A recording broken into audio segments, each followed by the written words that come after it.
So mga bagay na kailangan mong gawin upang ang isang lalaki ay lubusang mabaliw sa iyo.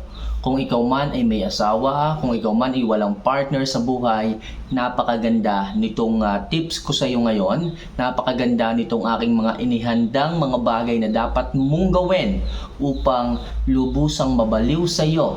Hanap-hanapin ka ng isang lalaki. So mga kamamay, huwag na natin masyadong patagalin pa. Simulan na natin ang topic natin ngayong araw na to. So number 1, ipakita mo kung gaano kasaya o ka-exciting ang buhay mo. Tandaan nyo mga kamamay, mga girls, walang kalalakihan o walang lalaki ang gustong pumasok sa buhay mo, ang gustong kumilala sa iyo kung nakikita niya na ang buhay mo ay napaka-boring. Okay? Napakawalang ka-energy. Kaya mga kamamay, kung gusto mo na marami ang magka-interest sa iyo, marami ang mabaliw sa iyo, marami ang mahumaling sa iyo, ipakita mo na masaya ang kanyang pupuntahan o ang kanyang papasuking buhay mo kapag ka pumasok siya. Kamamay, paano ko ba ipapakita na masaya ang buhay ko at exciting ang buhay ko para maakit ko yung isang lalaki? Simple lang kamamay. Ipakita mo na lagi kang masaya. Ipakita mo na hindi ka palaging problemado. Huwag mong ipakita sa isang lalaki na ang dami-dami mong mga utang o isipin sa buhay. Sa madaling sabi dito mga kamamay, kung gusto mo na ma-excite ang isang lalaki at mahumaling at mabaliw siya sa iyo, ipakita mo na ang smooth ng buhay mo, ang smooth ng mga pangyayari sa buhay mo, at sigurado ako, magiging excited ang mga yan na pumasok at kilalanin ka. Ganyan lang ang tactic mga kamamay ha. Ganyan lang, ipakita nyo lang kung gano'ng kasaya ka-exciting. Para sa ganun, ganahan din ng isang lalaki na pumasok makisabay sa inyong mga ginagawa. Kaya mga kamamay ha, huwag puro beast mode, huwag puro laging galit, huwag puro laging sumisigaw. Ipakita nyo na relax ang buhay nyo, exciting, enjoyful. Okay? So number 2, yung pagiging confident. Oo mga kamamay, nakakaakit din po ito at nakakadagdag ng pagkabaliw sa isang lalaki yung pagiging confident mo.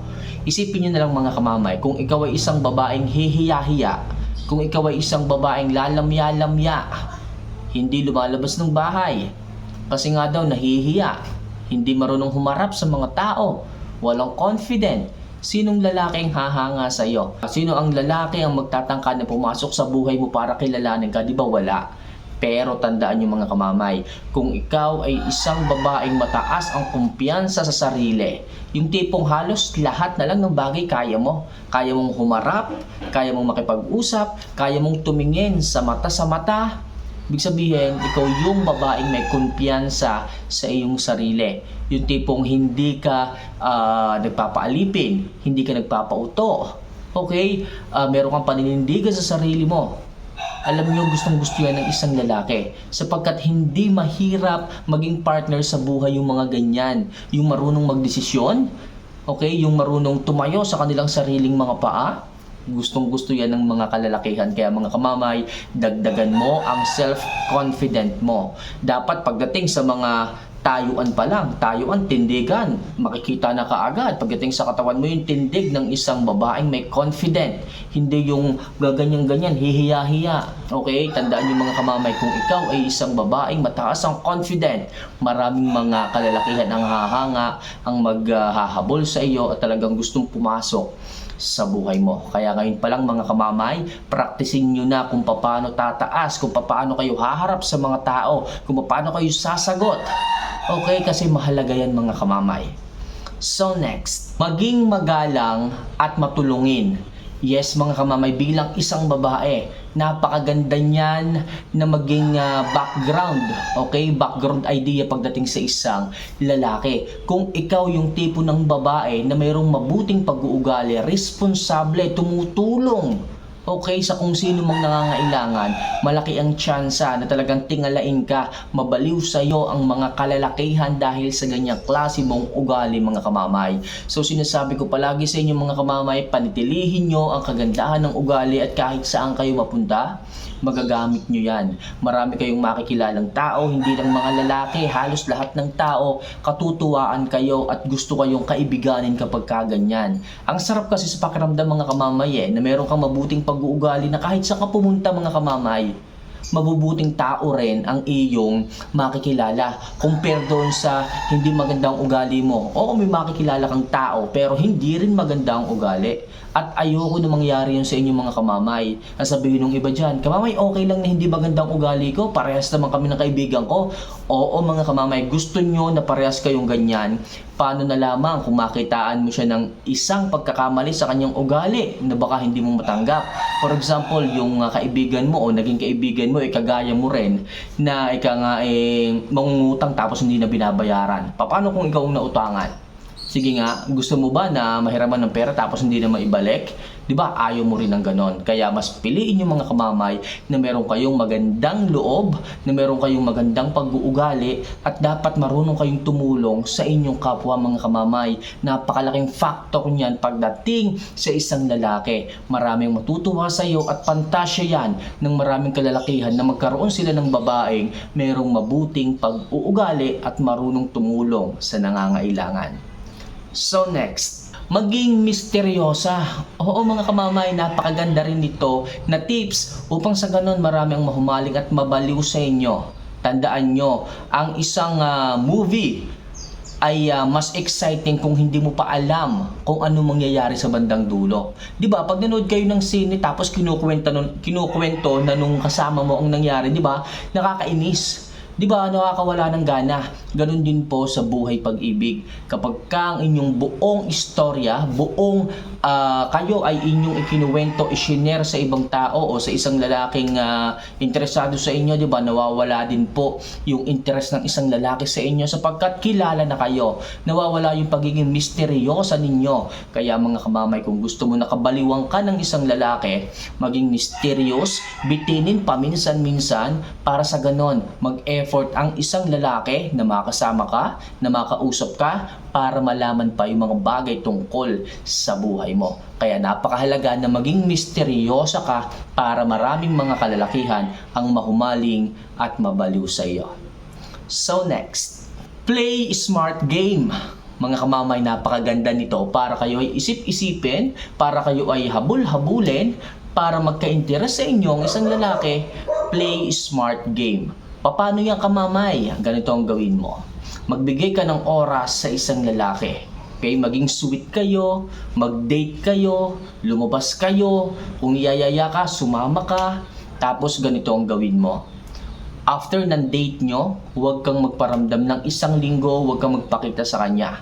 Sigurado ako, yung interest ng isang lalaki right after ng inyong date, sobrang tataas yan. Kailangan hindi ka magpaparamdam sa kanya, ha? Hindi ka tatawag, hindi ka mag-miss call.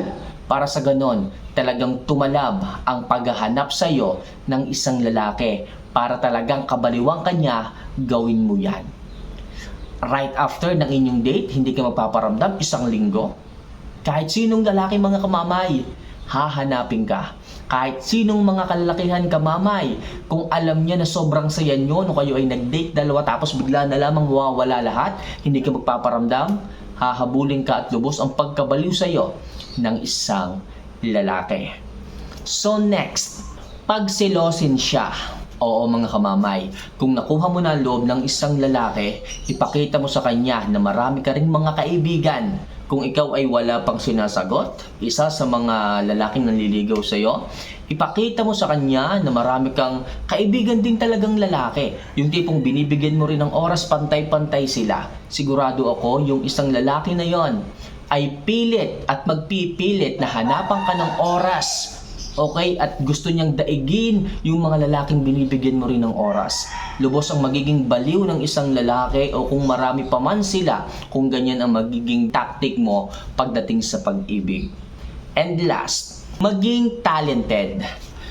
Oo mga kamamay, subukan nyo na mag-aral ng mga skills. Okay? Ng mga talents. Pagkanta, pagsayaw, pagtugtog, o maging magaling sa kung anumang bagay na gusto ninyo. Tandaan nyo, the more talent you have, the more people na ma-attract sa inyo. Okay? Sabi naman ng iba dyan, kamamay, paano yan? Kahit nga pagkanta, pumipiyok ako. Kahit pagsayaw, pares yatang kaliwaan pa ako. Kahit sa pagdodrawing, kengkoy ang mga drawing ko. Wala yata akong talent mga kamamay. Ano dapat kong gawin? Hindi yata ako magugustuhan ng mga kalalakihan o baka nga kahit isa na lalaki, bingot pa, ay hindi ako magustuhan dahil wala talaga akong talent mga kamamay. Huwag mong sabihin yan. Lahat ng tao ay binigyan ng kani-kanilang talent. Yun nga lang, nasa sarili mo yan kung paano mo i-improve. Yung iba magaling sumayaw, yung iba magaling kumanta, yung iba magaling mag-drawing, yung iba magaling magluto. Mga kamamay, ang skills ay natututunan. Ang skill ay napag-aaralan. Kaya ngayon, wag mong sabihin sa akin na ni isa wala kang talent. Kung binubuksan mo ang mga mata mo, kung binubuksan mo ang kagustuhan mo na matuto ng mga bagay-bagay, napakarami ng source ngayon, lalo-lalo na nung nagkaroon ng internet. Halos lahat na ng kaalaman nandyan. Kung hindi ka marunong magluto, magbukas ka lamang ng cellphone mo. Makikita mo ang kasagutan. Kung hindi ka marunong mag-basketball, mag-practice ka. Kung gusto mong manahi, mag-practice ka. Lahat na pa-practice, lahat na pag-aaralan mga kamamay. Kaya sinasabi ko sa inyo, okay, yung mga babae na maraming talent, kababaliwan yan ng mga kalalakihan. Isa yan sa mga bagay na dapat yung taglayin, pag-aralan at bigyan ng oras. So mga kamamay, ilan lang yan sa mga bagay na kailangan nyong gawin upang lubusang mabaliw sa iyo ang isang lalaki. For more video and love advice na kagaya nito, huwag mo sana kalimutan na pindutin ang subscribe button, notification bell at i-like ang ating video nito para sa mas marami pang love advice na maaari kong ibahagi sa inyo. So paano mga kamamay? Once again, see you for our next vlog. Paalam!